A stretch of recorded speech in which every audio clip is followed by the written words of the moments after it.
ദൈവം ജീവിച്ചിരിക്കുന്ന ആദ്യം ആരാ പറഞ്ഞത്? ആദ്യം നീയാണോ പറഞ്ഞത്? ഇത് രണ്ടാമത് ബാക്കിൽ നിന്നതാരാ? നിന്റെ ബാക്കിൽ ഇവനാണ്. മൂന്നാമത് ബാക്കിലാ? മൂന്നാമത്തെ ബാക്കിൽ. തലമുറകൾ സാക്ഷ്യം വഹിച്ച വിശ്വസ്ത പാരമ്പര്യവുമായി PAK gold and diamonds. Most trusted gold.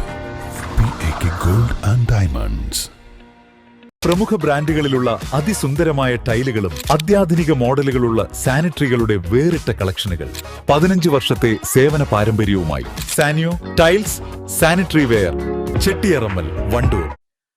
വണ്ടൂരിൽ വീട്ടിൽ അതിക്രമിച്ച് കയറി വയോധികയുടെ സ്വർണ്ണാഭരണങ്ങൾ കവർന്ന കേസിലെ പ്രതികൾ പിടിയിൽ. അമ്പലപ്പടിയിൽ ഒറ്റയ്ക്ക് താമസിക്കുന്ന ചന്ദ്രമതിയുടെ സ്വർണ്ണാഭരണങ്ങളാണ് ഡിസംബർ 22 രാത്രി 3-അംഗ സംഘം കവർന്നത്. വണ്ടൂർ CI സംഗീത് പുന്നത്തിലിന്റെ നേതൃത്വത്തിലുള്ള സംഘം തന്ത്രപരമായാണ് പ്രതികളെ പിടികൂടിയത്.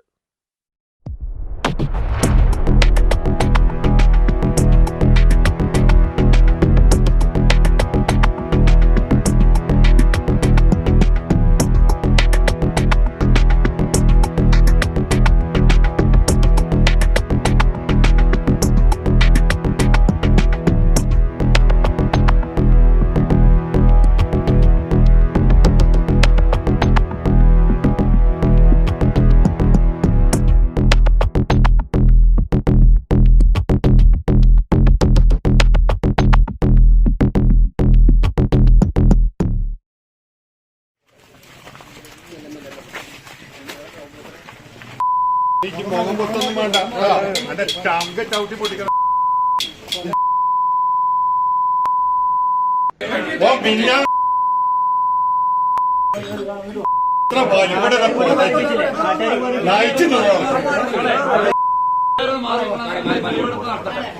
ദൈവം ജീവിച്ചിരിക്കുന്ന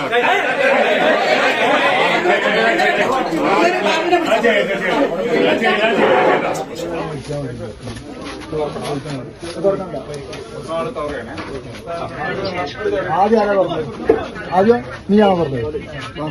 ഇത് രണ്ടാമത് ബാക്കിൽ നിന്നതാരാ? നിന്റെ ബാക്കിൽ ഇവനാണ്. മൂന്നാമത് ബാക്കിലാ? മൂന്നാമത്തെ ബാക്കിൽ.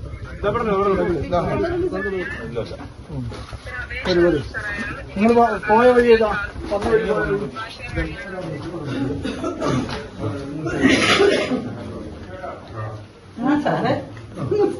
ഓക്കെ.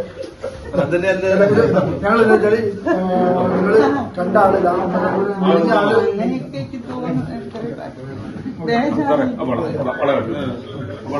അതായത് നിങ്ങളുടെ വളയാണ്, ഇവന്റെ ബാഗിൽ നിന്ന് കിട്ടിയ വളയാണ്. ഈ വള നിങ്ങളാണോ എന്നുള്ളത് കട്ട് ചെയ്ത വള. ഓക്കെ. ഇത് ബാക്കിയുള്ള ലീഗൽ പ്രൊസീജിയർ അനുസരിച്ച് നിങ്ങൾക്ക് വണ്ടൂർ അമ്പലപ്പടി സ്വദേശി പാലാംപറമ്പത്ത് നിധിൻ, സഹോദരൻ നിഖിൽ, ഇവരുടെ സഹോദരി ഭർത്താവും കവർച്ചയുടെ സൂത്രധാരനുമായ അമ്പലപ്പടി സ്വദേശി പടിഞ്ഞാറെ മണ്ടാവിൽ ജിജേഷ് എന്നിവരെയാണ് വണ്ടൂർ CI സംഗീത് പുനത്തലിന്റെ നേതൃത്വത്തിലുള്ള പ്രത്യേക അന്വേഷണ സംഘം പിടികൂടിയത്. കഴിഞ്ഞ ഡിസംബർ 22-നാണ് കേസിനാസ്പദമായ സംഭവം നടന്നത്. അമ്പലപ്പടി ബൈപ്പാസിൽ താമസിക്കുന്ന പരേതനായ വിമുക്ത ഭടൻ പാലക്കാത്തോട്ടിൽ വിജയകുമാറിന്റെ ഭാര്യ K ചന്ദ്രമതിയുടെ ആഭരണങ്ങളാണ് 3 പേർ കവർന്നത്. മൽപിടുത്തത്തിലും വീഴ്ചയിലും പരിക്കേറ്റ ചന്ദ്രമതി താലൂക്ക് ആശുപത്രിയിൽ ചികിത്സ തേടിയിരുന്നു. ജിജേഷിന്റെ കടബാധ്യതകൾ തീർക്കാൻ വേണ്ടിയാണ് പ്രതികൾ കവർച്ച ആസൂത്രണം ചെയ്തത്. ചന്ദ്രമതി പലപ്പോഴായി വിജേഷിന്റെ ഓട്ടോയിൽ യാത്ര ചെയ്തിട്ടുണ്ട്. ചന്ദ്രമതി തനിച്ചു താമസിക്കുകയാണെന്നും ഇവരുടെ പക്കൽ സ്വർണ്ണാഭരണങ്ങൾ ഉണ്ടെന്നും മനസ്സിലാക്കിയ ജിജേഷ് കവർച്ചയ്ക്ക് വേണ്ട പദ്ധതികൾ ആസൂത്രണം ചെയ്തു. എറണാകുളത്ത് ജോലി ചെയ്തിരുന്ന നിഖിലിനെ ഇതിനായി നാട്ടിലേക്ക് വിളിച്ചു വരുത്തി. രാത്രി 8 മണിയോടെ മൂവരും ബാറിലെത്തി മദ്യപിച്ചതിനു ശേഷം ചന്ദ്രമതിയുടെ വീടിന് പുറകുവശത്തുള്ള വയലിലൂടെ നടന്ന് വീട്ടിലെത്തി. പുറകുവശത്തെ വാതിലിൽ തട്ടി ശബ്ദമുണ്ടാക്കി. ശബ്ദം കേട്ട് വാതിൽ തുറന്ന ചന്ദ്രമതിയെ കരാട്ടയിൽ ബ്ലാക്ക് ബെൽറ്റ് നേടിയിട്ടുള്ള ജിജേഷ് പിന്നിൽ നിന്നും വായും മൂക്കും ബലമായി പൊത്തിപ്പിടിച്ചു. നിതിൻ കയ്യിൽ കരുതിയിരുന്ന കട്ടർ ഉപയോഗിച്ച് വളകൾ മുറിച്ചെടുത്തു. തിരിച്ചറിയാതിരിക്കാനായി മൂവരും മങ്കി ക്യാപ്പ് ധരിച്ചിരുന്നു. തെളിവ് നശിപ്പിക്കാനായി കൃത്യത്തിന് ശേഷം പരിസരത്ത് മുളകുപൊടി വിതറി ശേഷം ബാറിന് സമീപമെത്തി കാറിൽ കയറി രക്ഷപ്പെട്ടു. ജിജേഷിനെ വീട്ടിലിറക്കിയ ശേഷം സഹോദരങ്ങൾ ചന്ദ്രമതിയുടെ വീടിനു പരിസരത്തിലൂടെ സ്ഥിതിഗതികൾ അറിയാനായി സ്കൂട്ടറിൽ കറങ്ങുകയും ചെയ്തു. തെളിവ് നശിപ്പിക്കാനായി മങ്കി ക്യാപ്പ് കത്തിച്ചു കളഞ്ഞു. തങ്ങളിലേക്ക് പോലീസ് എത്താതിരിക്കാനായി കൃത്യസമയത്ത് പ്രതികൾ മൊബൈൽ ഫോൺ സ്വിച്ച് ഓഫ് ചെയ്തിരുന്നു. 30ഓളം CCTV-കൾ പരിശോധിച്ചും പ്രദേശവാസികളിൽ സംശയമുള്ളവരെ ചോദ്യം ചെയ്തും പോലീസ് പഴുതടച്ച് നടത്തിയ അന്വേഷണത്തിനൊടുവിലാണ് പ്രതികളെക്കുറിച്ച് സൂചന ലഭിച്ചത്. തുടർന്ന് ജിജേഷിനെ കസ്റ്റഡിയിലെടുത്ത് ചോദ്യം ചെയ്തതിൽ പ്രതി കുറ്റം സമ്മതിച്ചു. വണ്ടൂർ പോലീസ് സ്റ്റേഷൻ പരിധിയിൽ കഴിഞ്ഞ മാസം ഡിസംബർ 22-ന് ഒരു വീട്ടിലേക്ക് അതിക്രമിച്ച് കയറി മുളക് പൊടി വിതറി ഒരു സ്ത്രീയുടെ 2 വളകൾ കട്ട് ചെയ്ത് കൊണ്ടുപോയി അവർ ആ സ്ത്രീയെ ആക്രമിച്ചു വീഴ്ത്തിയതിനു ശേഷം അവർ കടന്നു കളഞ്ഞ കേസിൽ 3 പ്രതികളെ ഇന്ന് വണ്ടൂർ പോലീസ് പിടികൂടിയിട്ടുണ്ട്. വണ്ടൂർ പോലീസും ഡാൻസഫും ചേർന്നാണ് ഇവരെ പിടികൂടിയിട്ടുള്ളത്. ഇതിൽ 3 പ്രതികളിൽ 3 പേരും റിലേറ്റീവായിട്ടുള്ള ആളുകളാണ്. ഒന്ന് അളിയനും അനിയനും അവരുടെ ജ്യേഷ്ഠനുമാണ് ഉണ്ടായിരുന്നത്. ഇവർ 2 ദിവസം മുമ്പ് ഈ പദ്ധതിയെക്കുറിച്ച് പ്ലാൻ ചെയ്തു. ആയതിനു ശേഷം ഇവിടെ അടുത്തുള്ള ഈ സ്ത്രീയുടെ വീടിനോട് ചേർന്നുള്ള ഒരു ബാറിൽ വന്നിട്ട് മദ്യപിച്ചതിന് ശേഷം നേരിട്ട് ഒരു വയലിലൂടെ പോയി കടന്നു കളഞ്ഞ് അവർ ആ വീട്ടിലേക്ക് കയറുകയാണ് ഉണ്ടായിട്ടുള്ളത്. ഏകദേശം 8 മണിയോടുകൂടി രാത്രി 8 മണിയോടുകൂടിയാണ് ഈ സംഭവം ഉണ്ടായിട്ടുള്ളത്.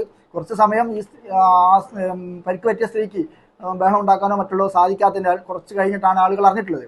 ആ പരിസരങ്ങളിലെ CCTV അടുത്തൊന്നും ഇല്ല. ബാക്ക് ഭാഗത്ത് വയലായതിനാൽ മറ്റു CCTV-കളൊന്നും നമുക്ക് ലഭിച്ചില്ല.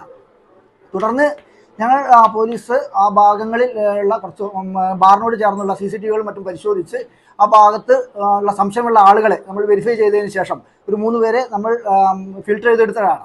അവരുടെ CDR-കളും മറ്റ് അവരുടെ സാന്നിധ്യവും ഒക്കെ പരിശോധിച്ചപ്പോൾ പോലീസിന് ഇവർക്ക് ഇതിൽ ബന്ധമുണ്ട് എന്ന് മനസ്സിലായി. അതിനുശേഷം ഇവരെ വിശദമായി ചോദ്യം ചെയ്തപ്പോൾ ഇവർ ഈ വള മോഷ്ടിച്ച കാര്യത്തെക്കുറിച്ച് കൺഫസ് ചെയ്യുകയാണ് ഉണ്ടായത്. അതിനുശേഷം ആദ്യം ജിജേഷ് എന്ന് പറയുന്ന വ്യക്തിയും അതിനുശേഷം അവരുടെ 2 കൂട്ടാളികളുണ്ട് എന്ന് പറഞ്ഞതനുസരിച്ച് മറ്റൊരാളെയും നമ്മൾ അറസ്റ്റ് ചെയ്തു. തുടർന്ന് എറണാകുളത്ത് പോയിട്ട് അതിൻ്റെ 3ാമത്തെ പ്രതിയെയും തൊണ്ടി മുതലായ വളയും നമുക്ക് വീണ്ടെടുക്കാൻ സാധിച്ചിട്ടുണ്ട്. ഈ കേസിൻ്റെ സീരിയസ്നെസ് മനസ്സിലാക്കി മലപ്പുറം ജില്ലാ പോലീസ് മേധാവി വിശ്വനാഥ് സാർ നമ്മുടെ ഡാൻസപ്പ് സംഘത്തെ പ്രത്യേക ഒരു സ്ക്വാഡ് ഉണ്ടാക്കി വണ്ടൂർ പോലീസും ഡാൻസപ്പ് സംഘവും നിലമ്പൂർ DYSP സജു സാറുടെ നേതൃത്വത്തിൽ പ്രത്യേക സ്ക്വാഡ് ഉണ്ടാക്കിയാണ് ഈ അന്വേഷണം നടത്തിയിട്ടുള്ളത്. എല്ലാവരും നല്ല രീതിയിൽ ഇത് ഡിറ്റക്ട് ചെയ്യാൻ വേണ്ടി പ്രയത്നിച്ചുകൊണ്ട് തന്നെ നമുക്ക് ഈ പ്രതികളെയും നമുക്ക് തൊണ്ടി മുതലുകളും കണ്ടെത്താൻ സാധിച്ചിട്ടുണ്ട്.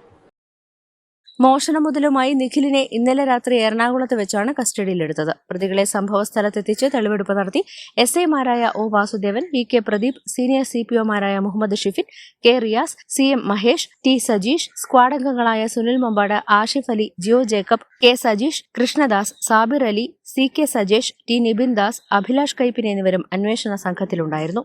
News bureau, Wandoor. വണ്ടിക്കൂലി വെറുതെയാവില്ല. ഓട്ടുപാത്രങ്ങളുടെ വൻ ശേഖരവുമായി നടുവത്ത് കൃപ ഹോം അപ്ലയൻസസ്. കൃപ ഹോം അപ്ലയൻസസ്, പുലിക്കോട്ടിൽ ആർക്കേഡ്, നടുവത്ത്.